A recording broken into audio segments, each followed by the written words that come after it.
Well, that was a lot of eye candy, wasn't it? Now we are crossing the ocean, we're coming to Europe, we're going to travel through not less than 13 countries, meaning 13 kinds of literature. Im Jahr 2009, seit dem Jahr 2009 vergibt die Europäische Union einen Literaturpreis an aufstrebende SchriftstellerInnen. Und einerseits der Versuch, sie bekannter zu machen, aber vor allen Dingen geht es darum, Übersetzungen ein wenig zu stimulieren, denn das ist unser Reichtum und gleichzeitig unser Problem, dass wir einander nicht so einfach verstehen können. Außer man einigt sich auf Englisch, wie wir in unserem nächsten Beitrag, 13 Schriftsteller, einmal kreuz und quer durch Europa. Und der Beitrag beginnt sehr, sehr schön vor dem Bode-Museum in Berlin.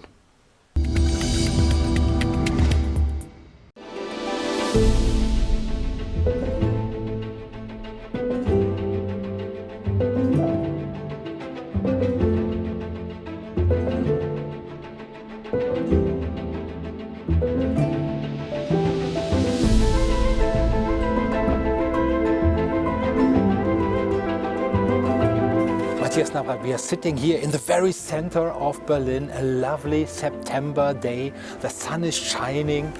A perfect setting to share some sunshine from your heart, which is to say, what does the European Union Prize for Literature mean to you?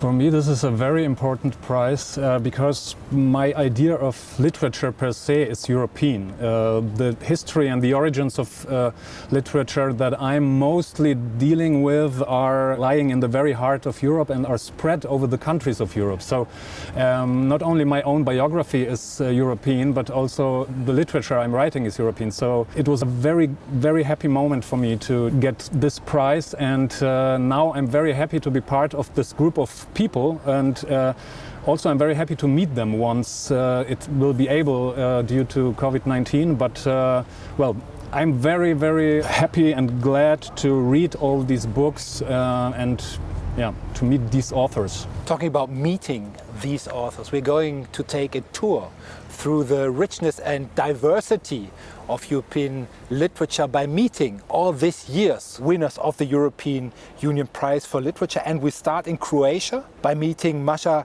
Kolanovic, author of Dear Insects and Other Stories. And please do us the favor and read some of her text. I'm going to IKEA now, and I throw out all this decrepit furniture that people have been dying on, crying on, pissing and shitting on for years. I'll rip out all these wooden lighting fixtures and old wallpaper. I'll outfit everything in a new Scandinavian design. It'll be like in those sleek modern pharmacies. I'll flatten to the ground all this moldy furniture, the kitchen sets dripping with layers of grease, which I can't scrape off even with a drill bit. I'll toss everything away and start from scratch. That way, maybe I'll even find the nest of cockroaches which have been darting out like bullets at night and getting lost in all this massive woodwork. Oh, I'll sprinkle their nest nicely with poison. I see them everywhere. I don't even know if they're real or not anymore. My name is Masha Kolanovic, and I'm a writer from Croatia and also a professor of Croatian literature at the Faculty of Social Sciences and Humanities at University of Zagreb. I live in New Zagreb, which is very often the setting of my fiction. I'm dedicated to researching and creatively exploring contemporary capitalism as a place of struggle that affects our everyday life in many ways. My awarded book, Dear Pests and Other Tales of Horror, is a short story collection. It examines consumer culture within the context of human vulnerability, and it is also my homage to Kafka and his metamorphosis from the perspective of contemporary capitalism. This is a text written by Maria Navarro Scaranger from her book of Grief, the story of Nils in the Woods. The first thing my brother Mick said was, "This is what we were afraid of. Of course, we knew it could happen." He said it very plainly and simply, not surprised, more an affirmation, and my father nodded in agreement. Mick's word had struck a chord, and everyone pretty much agreed, as we had all, in one way or another, prepared ourselves for it or considered it before. The thought he already crossed our minds, and it must have crossed Nils' minds too, probably a long time ago, when he lived in the woods, or maybe during the first few times he was admitted. We had perhaps already considered that this boy would never grow old, would never have children, get married, buy a house and a car. This was Maria's text, and now let's go to Norway and meet Maria. My name is Maria Navarro Skaranger, and I have written this book that in English is called Book of Grief, the story of Ningx in the woods. It tells the story of a family in the wake of Nils, the one brother in the family's death. He has chosen to finish his life, so it's told by the sister in the family. This is my publishing house in Oslo, October. It's a small publishing house with only 2 floors. I've spent a lot of time discussing my text and other books. I find others' books a great source of inspiration for my own writing, and also it's just a pleasure to read books. For the first time, I saw fear on his face. They gathered early this morning in the tavern in order to wait for the doctor. While they were drinking rakia, the priest asked him what was new on the other side, pointing with his hand across the sea. The doctor told them that the Berlin Wall had fallen, that all of Europe was in state of anticipation. They were all silent. Nobody understood what significance a wall in Europe could have. Hi everyone, I am Petar Andonovski from North Macedonia. This is Polica, the bookstore where I work. Here I spend 8 hours reading and writing every day, and most importantly, here I meet with my readers. This is an excerpt written by Francis Kirps. Humans are of course divided into castes, the she's and the his. The his, as a rule, have short hair on their head, usually wool on their face, and wear two-legged skirts, so-called trousers. They smoke pipes, whereas the she's seem to prefer cigarettes. As far as we Nils can judge from our perspective, the his are the dominant caste. Why this is so, nobody knows. Maybe in times primeval there was a matey war between she's and his, and the his won and subjugated the she's forever. What luck, by contrast, to have been born as Nil into a castle's hybrid community where nobody dominates anyone. Hello, I'm Francis Kirps, the laureate from Luxembourg, and I'm walking or standing here on the wall of the ancient fortress of Luxembourg City. And down there you have old Luxembourg City built from the Middle Ages on. And we're filming here because I feel like I come from Luxembourg City, even if I come from a small town, Walverdange, a few kilometers north of Luxembourg City. But it's here where I spent my whole youth, my school days and all the rest. So I have the feeling I am a citizen of Luxembourg City somehow. And this is the book I won the prize for. It's my 3rd book. It's called Die Mutation and it's in German, The Mutations. And it's 7 short stories and 1 poem, all based on one classical piece of European literature, mostly from the German-speaking countries. It's like Franz Kafka, Ingeborg Bachmann. Then you have Little Red Riding Hood, which exists in all languages. 1 French author I've taken, Prosper Mérimée, and an English one, Virginia Woolf, The Mark on the Wall. And it's not parodies or making fun of it. I just take the originals as a starting point and write my own story. So now this is an excerpt out of Minister by the Montenegrin winner Stefan Boskovic. I ended all verbal outpourings of love for my parents when I was 12. I stopped loving them when I was 30. Now I'm 42. My life had been carefully arranged and everything went according to plan except for her death. I was obsessed by the idea of guilt, although the situation was obviously clear and resolved. Honestly, I was much more consumed by worry that her death could impinge on my ministerial career. I've seen that minister. I still see him every day among people, through people around me.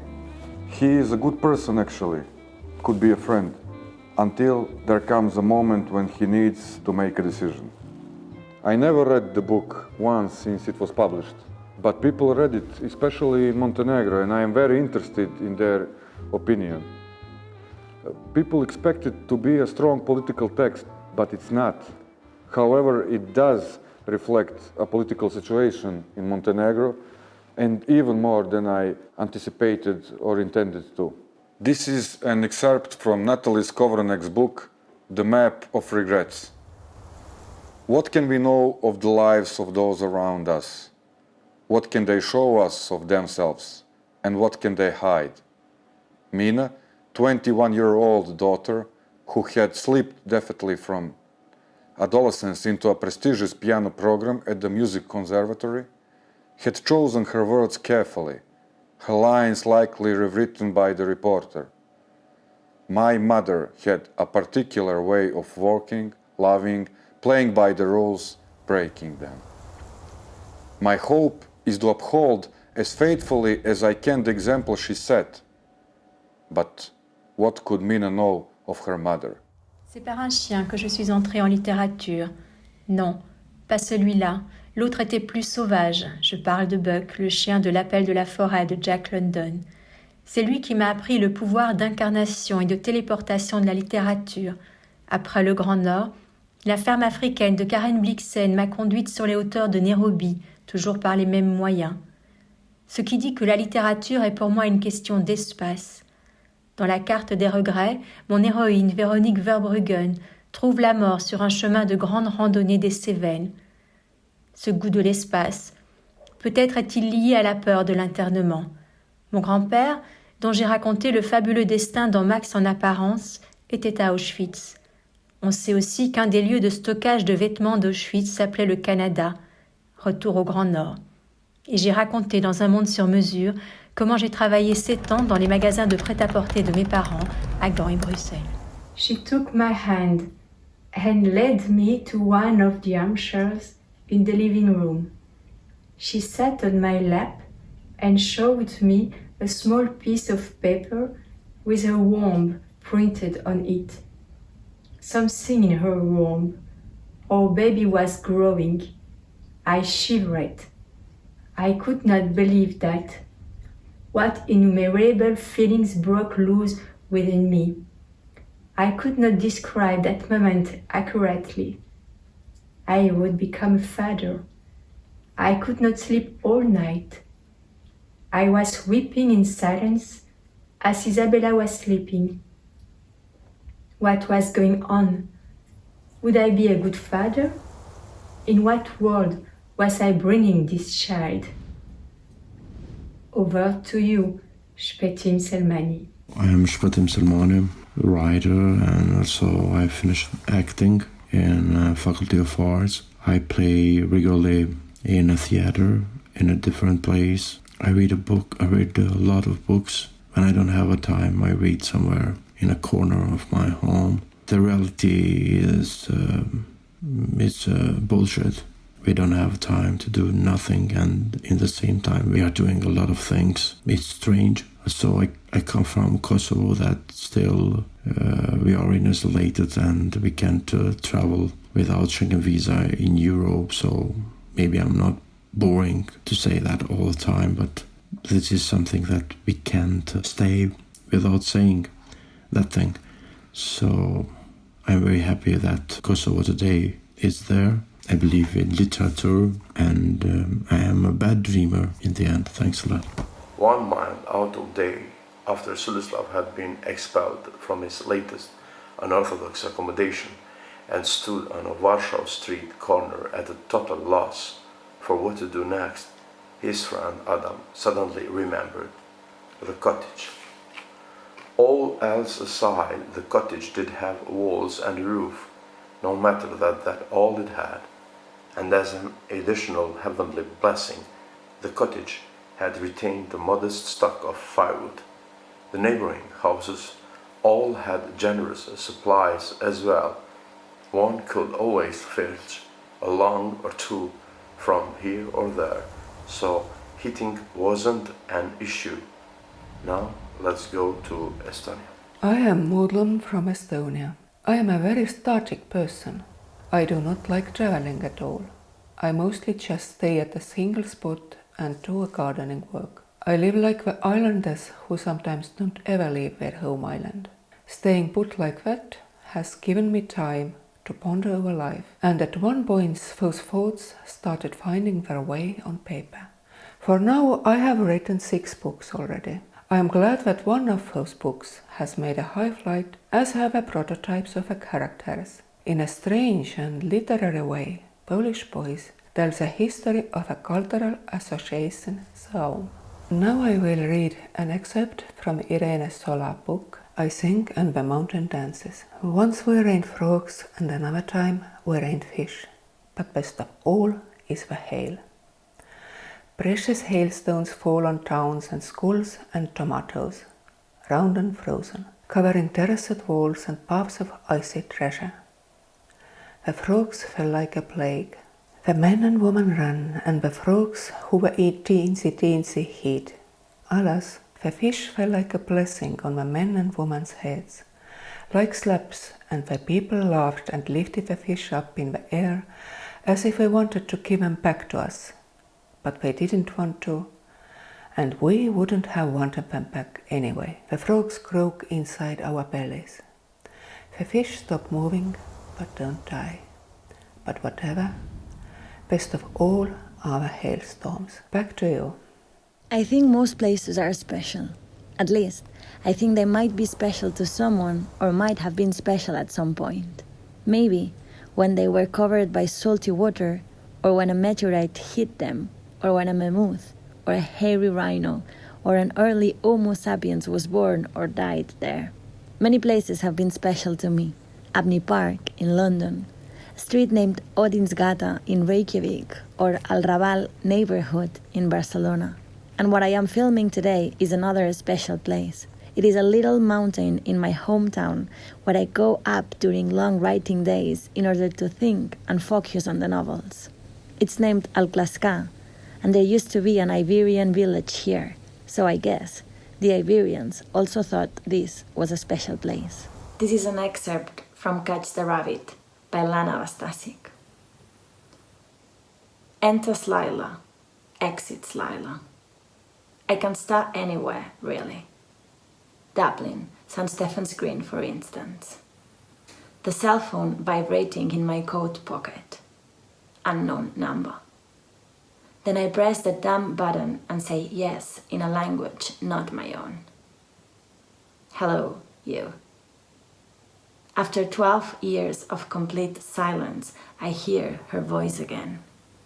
She speaks quickly, as if we parted yesterday without the need to bridge gaps in knowledge, friendship, and chronology. I can only utter one word. Lila. As always, she won't shut up. She mentions a restaurant, a job in a restaurant, some guy whose name I've never heard before. She mentions Vienna. And I, still, just Lila. My name is Lana Bastasic. I'm 34 and I was born in Yugoslavia, which is a country that no longer exists. And that means that I've grown up to have 3 nationalities and several different hometowns, and also a mother tongue that people cannot decide what to call nowadays. And I think this state of not belonging to any place in particular has made me look for a home in other places. And for me, for a very long time, that has been literature, because no matter where I lived and which language I spoke or who was around me, books were somehow always nearby. And it took a bit of madness to just leave everything and dedicate myself to writing solely. but I think it's the best decision I've ever made. So today I'm in the beautiful Santa Maddalena Foundation in Tuscany because of a book that I wrote 3 years ago. So I'm very happy about that. This is an excerpt from Money in Your Pocket, written by Asta Olivia Nordenhoff. A few years later, she had been with so many men that she might as well assume that she often passed men on the street, unaware that they recognized her. A man's face was a hole you could pull money out of. When she opened the small drawers of the dressers at home, there was always money. Shops opened their doors to her and she bought, still shoplifted too, even though she had the money now. A short dress tucked under one arm, covered by her coat, and 3 dresses on the counter, a pair of shoes too, silver. Over to you, Asta. My name is Asta Olivia Nordenhoff, and this is Christianshavn in Copenhagen. My daughter is in daycare just down the street, and up there is my local library where I wrote most of my book. I like it there because it's a place where people go to do all sorts of things. Some people go there to take a nap, to game. Some people, especially the elders, go there to get to talk to other people. And then, of course, some people come there to find books, and some people, like me, come there to write. My book is set in the 80s. Its main characters live in the countryside, and it has to do with an arson that took place in 1990 and is still not resolved. So nothing like these surroundings. But I'm sure this place informed the book in a subtle way, since it is where it came to life. Now I will read an excerpt from The Day the River Froze by Stavros Christodoulou. Perhaps it was her stained dressing gown, her blurred gaze, or the faded yellow of her hair. Or perhaps it was simply that to his eyes she looked old. What was certain was that this picture of the long-suffering woman made him feel sick. How old must she be now, he wondered.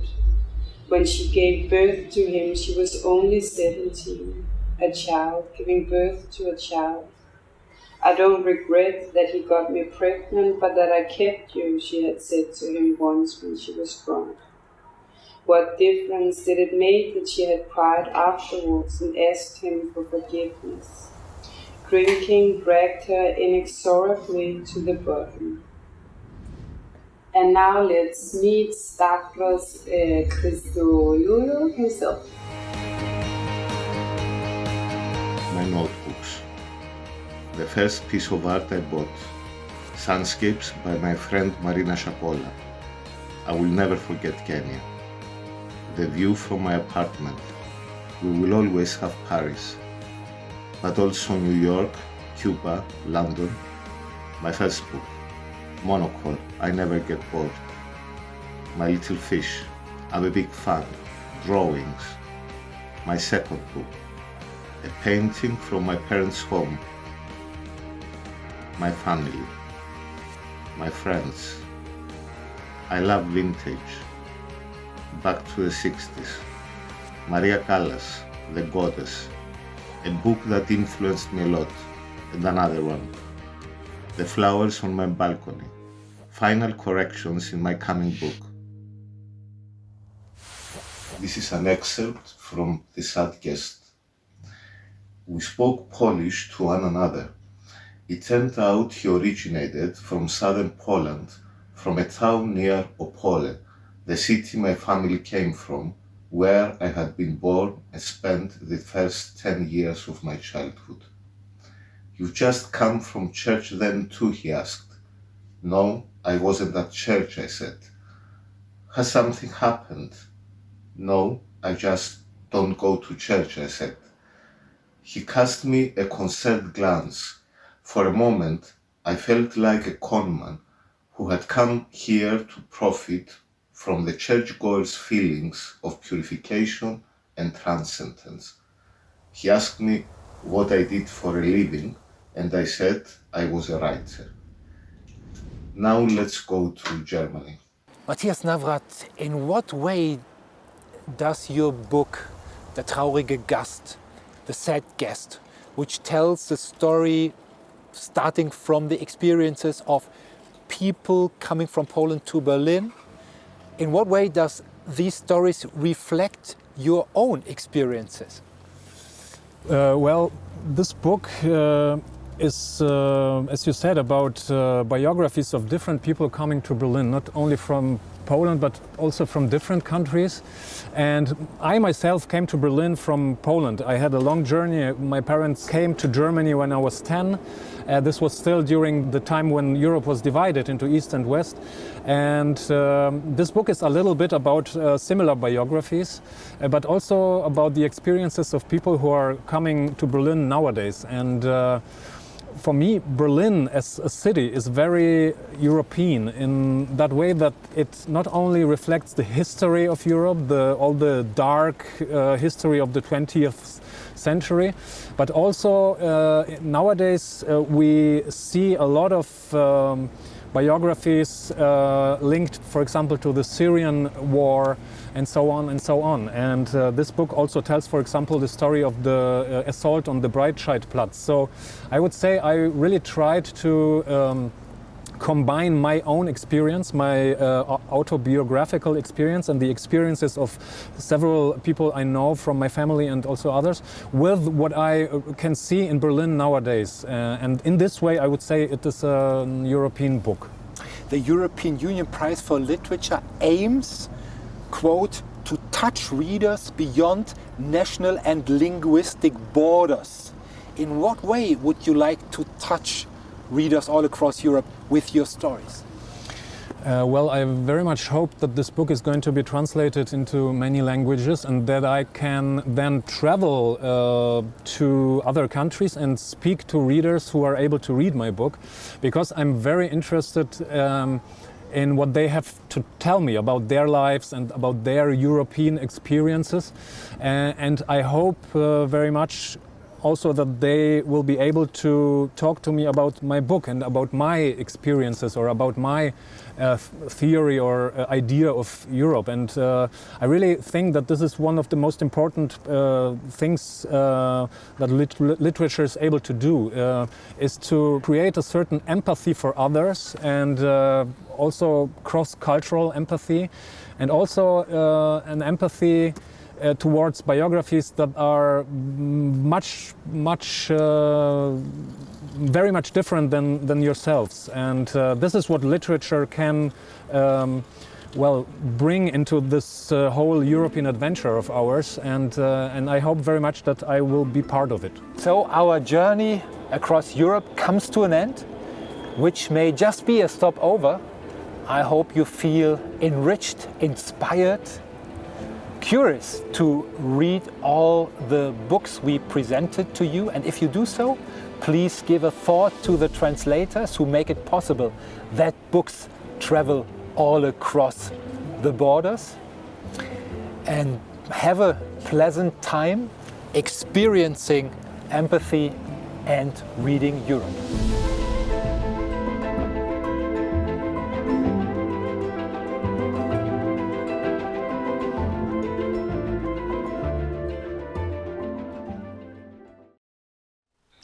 Beloved British writer Matt Haig was in lockdown, and guess what came out? Ta-ta, a new book.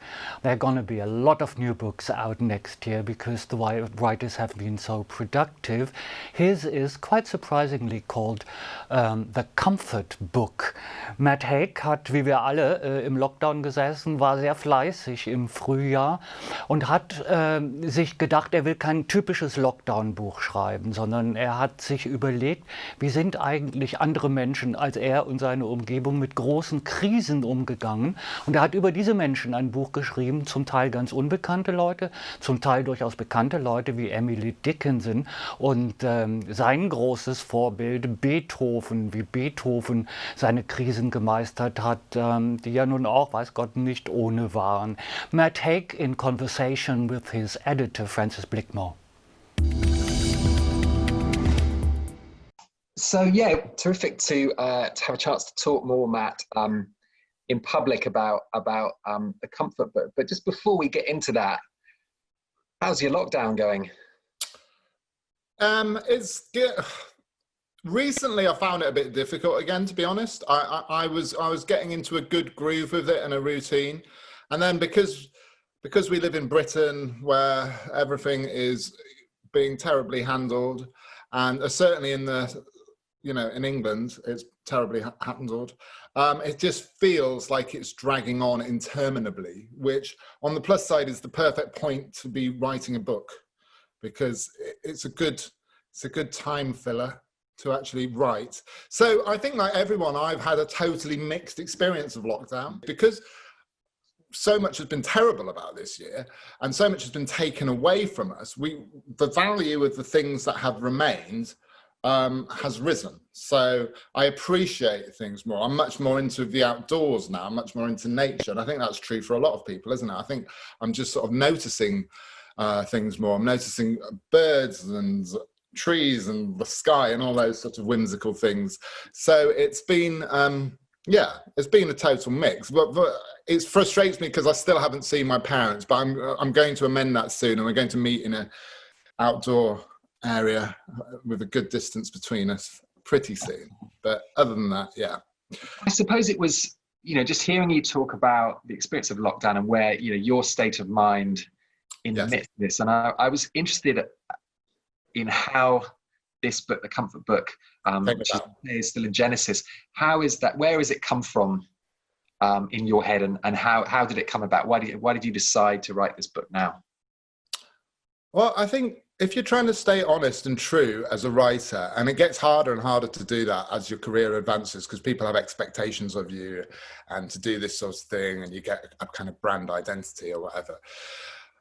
You always have to write the book that you kind of most want to read, not just that you most want to write, but the book that you would actually want to pull off the shelf in any given moment. And, a month into lockdown, sort of late March, early April time, I was just, thinking about the idea of comfort. I was just needing like a literary hot water bottle or some sort of consolation. So the title came to me, The Comfort Book. But also, even prior to that point, I'd been writing stuff down for myself.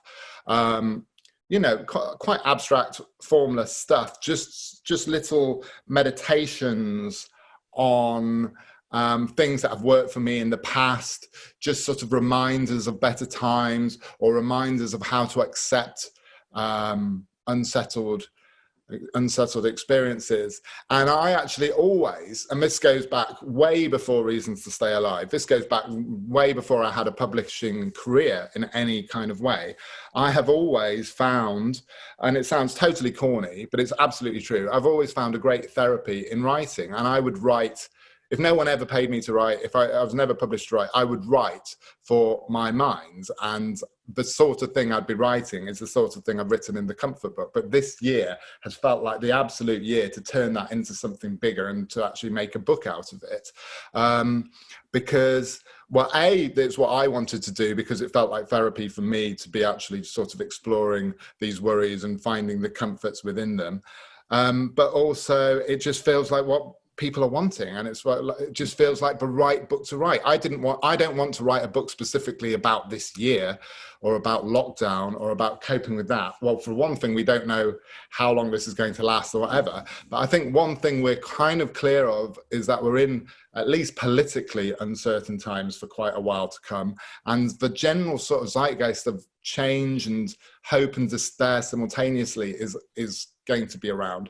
So this book seemed like the only thing I could write, and it was primarily a comfort for myself to write it, which is normally a good guide as to whether it would comfort other people too. I mean, you can only really truthfully write for yourself in any moment, but if you do it truthfully enough, it hopefully appeals to wider readership. So I will also mention that, as you know, there's going to be lots of sort of real world examples. Like, I've been writing a lot about Beethoven. I'm fascinated by Beethoven. So Beethoven features in there because Beethoven was quite famously miserable in lots of ways, yet he found his sort of source for living through the passion of music. And he literally was suicidal at one point when he was realizing he was going to become totally deaf, and he was haunted not just by the deafness, but he also had tinnitus, so he had continuous ringing in the ears. This man who was so sensitive to noise and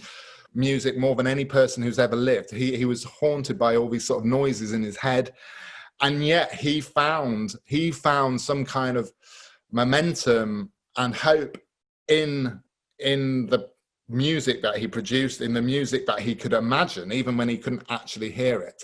And so I find Beethoven an incredibly inspiring figure, even though I'm not particularly a classical music type person. I find, you know, Beethoven's life story to be all the more comforting for him, having had this sort of horrendously difficult life in some ways, but he carried on.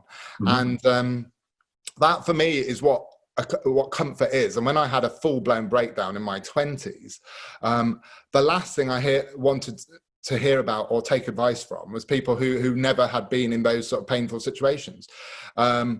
There's no greater comfort, I think, than hearing from people who have been through worse than you're going through, or equivalent to what you're going through, and have learned something from it and have got to the other side. Because I think pain actually totally can take you out of perspective and can make you lose perspective, as I'm sure has been happening a lot this year, where you lose all perspective about future and past and your place in the world because you're in that moment of pain. And it's so important, I think, to continually hack into your own brain, and hopefully other people's brain too, to infect them with that sense of hope and uncertainty in a positive way. Well, this certainly feels like this is a book that's going to spread positivity, and you picked up just then on the stories you're telling of other people's lives, and that was startling and interesting to me in our journey. I've lost count of how many books we've worked on together, but it must be in double figures now, more than 10. But in none of the previous books have certainly the non-fiction, have you written so directly about other people's survival stories. And that was an element of the comfort book I particularly enjoyed, was your describing, you know, whether it's Beethoven or someone lost at sea. Yeah. Have you enjoyed researching those stories? Yeah, that's been one of the best bits about it, actually. Researching the life stories of different people, Nellie Bly, the New York-based journalist in the 19th century, she's another one. There's all kinds of people in there. Emily Dickinson gets a mention, Georgia O'Keeffe, all my normal sort of go-to people. And I think there's no greater comfort. I mean, words are great, ideas are great, philosophy is great, but actually learning from other people and from sort of like their lived example, you need a bit of that to sort of root the whole thing. And for me, that's one of the things that helped get me through. It's not always famous examples either. I can remember talking to a family friend when I was depressed, who was the first person I'd spoken to who had been honest about having gone through a nervous breakdown, and just the fact that they were there talking to me in a different place, that was a massive comfort. Yes.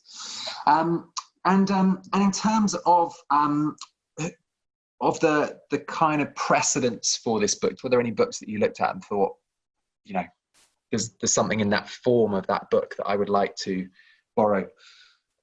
Yeah, I mean, definitely. I mean, it's often the sort of books that I've enjoyed myself in times of crisis. So, Meditations, Marcus Aurelius was an obvious one.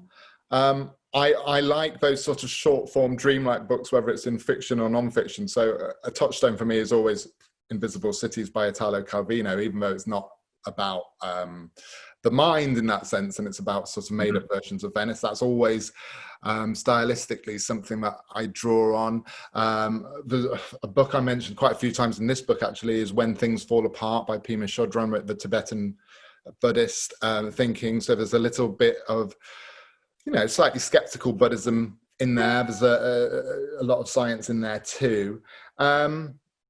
Obviously, there's sort of mental health books I've been writing as well. But and also, I suppose, the online culture, you know, the good side of the online culture, where people express ideas in a very short form way. And I, you know, people can be very snobby and cynical about that. But I think there's a real challenge in that as a writer, to actually try and express a big idea in as compact a form as possible. And it goes against certainly the British writing tradition to sometimes do that, where we're often almost encouraged to do the opposite and write in the most verbose kind of ways. I like the idea of, you know, condensing and concentrating and giving someone a little hit of comfort or hope in as shorter form as possible. I can't remember who said it, but it's true, isn't it? That easy reading is hard writing. And I think that kind of distillation, the crystallizing of very complex ideas into the purest, most simple form of expression is one of your great gifts as a writer, Matt. Just one more question for you, Matt. And don't take this the wrong way, but you know, judging by, you know, your persona on Twitter and you know, your experience in lockdown and you know, you're not afraid of going on and having a bit of a Twitter tussle. Why are you the right person to write this book, Matt? Well, I don't know, Francis. I might not be. I am the person I am, and this is the book I'm writing. So I don't know. I'm not necessarily the only person to write this book, but personally, genuinely, I think that, as I've said before, people don't necessarily want you to have all the answers or be in the perfect place in your own life. I think what people like, certainly about my mental health books and hearing from readers, is the fact that I am kind of open about my own flaws and messiness, and the fact that my mental health isn't necessarily always perfect. Yes, I'm not suicidal anymore and I've recovered from that. But, you know, you talk about that sort of idea of a wounded healer and that sort of Jungian idea. And, you know, I don't know if I'm necessarily that, but I feel that you have to have that sort of sense of pain or sense of despair and that motivation to comfort. You know, if my life was sort of free from suffering and free from challenges, and if my personality was the most sort of easy to be all the time, then I would have no reason or motivation to sort of seek out comfort. So this isn't the things that have made me into like a perfect person. These are things that have actually kept me alive, kept me going, kept me sort of thinking of the future. And it's all, you know, as I say in the book, it's all a work in progress. You know, our life is a work in progress, and we're all on the first draft of everything, aren't we? And I try and be as open as possible about my own weaknesses and flaws and all of that, because I felt very lonely when I was depressed, because I didn't have those examples. Everyone seemed to be presenting a perfect picture of themselves to me, and I found no help and no comfort in that. I wanted to see the messy people, the people with the wounds, the people who've hurt, the people who'd been suicidal or whatever it was. And so one of the reasons I am sort of so open about that side of me is like, because I know it would have been a comfort to me. So hopefully, you know, but there are probably plenty of other people who can write comforting books. But for me, this one is about embracing all that uncertainty and messiness and humanness of life. And I think I'm human. You're superhuman, we think. Shall I do a very short little? Yeah, great. Yeah. Your most treasured possession. The present is known, the future is unknown. The present is solid, the future is abstract. Ruining the present by worrying about the future is like burning your most treasured possession simply because you might one day lose other possessions that you don't own yet. So. Scottish writer William Boyd is not only a writer, he does movie scripts and he directs movies. Maybe that's the reason why he's got his special taste in dark agent stories, bars, drinks, everything we would need and love right now here. He wrote the first official, is it the first official? I don't actually know. At least he wrote one official James Bond novel called Solo. Little fun fact, by the side. He worked with James Bond actor Daniel Craig. He did a movie with him called The Trench. William Boyd hat ein ganz besonderes Händchen für Spannung, und Spannung ist bei ihm nicht Genre. Spannung wird bei ihm ganz schnell zur Literatur. Ich habe schon im Englischen gesagt, er hat einen offiziellen James-Bond-Roman geschrieben, Solo. Ein neues Buch kommt, nein, es heißt nicht Duo, sondern es heißt Trio, und es geht um 3 Leute, die in den Swinging 60s einen Roman in England verfilmen. Eine ganz heitere Geschichte, wie es aussieht, aber ganz so heiter wird das nicht. Im Grunde brauche ich es Ihnen gar nicht zu erzählen, denn William Boyd tut das jetzt selbst. The idea for Trio came to me from something I read that Anton Chekhov said. Chekhov is currently occupying #1 spot in my top 10 of writers. And Chekhov said that most people live their real, most interesting lives under cover of secrecy. And this was the germ of Trio. I thought about secret lives and about how mysterious people are, even people very close to you, and how little you know about what they're thinking, and how it's quite possible to have a secret private life buried beneath your public one. And so this was the provocation that got me thinking. And then, like all my novels, there's a long series of questions and answers. It take 2 years to figure out what's going to happen next. But I had to think of what were the people like who were leading these secret lives. And I decided to have more than one. I decided to have 3, hence the title Trio. And so I dreamt up this idea that there would be 3 people, 2 women and 1 man, all involved in making a rather silly British movie in the 1960s, in 1968 to be precise, in Brighton, a seaside resort in the south of England.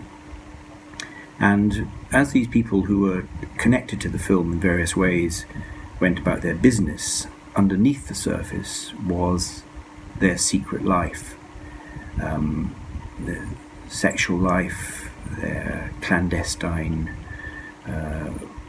drug-induced drinking life, their connection with former spouses, and slowly, as the story of the novel develops, what happens is that the secret lives of these 3 characters, a novelist, a film producer, and an actress, come to dominate their public lives. The secret life, if you like, takes over, and the people they are in private suddenly become the people they are in public, and hence all the drama, hence all the mayhem, and all the catastrophic business of a film being made and potentially falling apart. But it's really it is fundamentally an examination of the inner life of people. And the wonderful thing about the novel is that it gives you miraculous access. It's the only art form that can do this. It gives you miraculous access to the inner lives of characters. And if those characters are real and well drawn, then it's a very privileged place to be. And I think it's one of the most powerful lures, most powerfully alluring aspect of the novel form is that if you want to know what people are really like, don't look around you, go and read a novel.